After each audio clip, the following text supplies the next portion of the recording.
So I'm getting ready to run some water lines here, and I wanted to put the greenhouse in its kind of final location. So if I'm going to do that and move the greenhouse, I want to lift it up a foot so that I get more headroom in there. And then also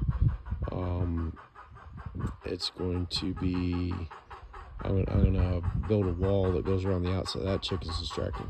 I'm gonna build a wall that goes around the outside edge. So that's what I'm working on right now. But I don't have any treated lumber, but I do have 20 footers.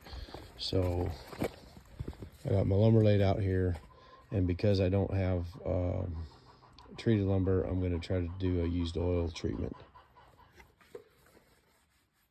And so this is the oldie farmer method for treating lumber, and it is for demonstration purposes only, not the environmentally friendly method that your hopes and dreams were made of. So, but anyway, it does treat lumber to keep it from rotting. And since that greenhouse is going to sweat, I need to do something, otherwise this wood's not even going to last a year and a half, and it's all going to fall apart. Okay, the frame is put together and assembled, and I left the spacing where the door goes, and I may move the door down so that it fits into that slot and fill in the header on the door.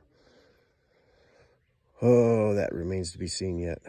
Or I may just have a step over thing there, but most likely I'm gonna have to move the door down or extend it. So that's where we're at with that. Bada bing, bada boom.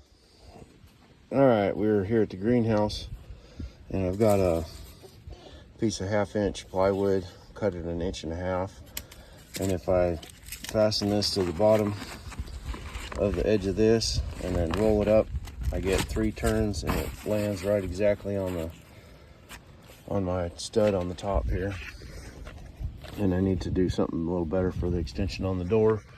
And then I use clips to hold the conduit down to the frame to get everything squared up.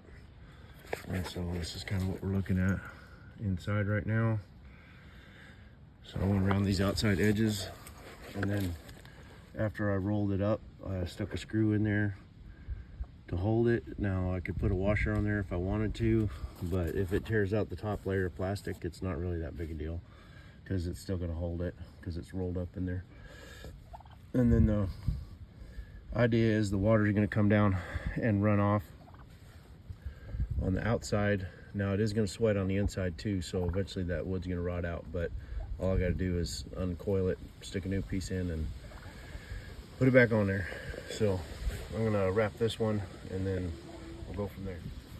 So this lines up perfect with the stud here, so you can actually feel the piece of wood to keep it in alignment. And always make sure you do stuff like this on the most windy day possible to challenge your skills. So now everything's pinned down nice and secure and neat. It puts some little bit of tension on that plastic, which is kind of nice. And I'm ready to figure out the next step.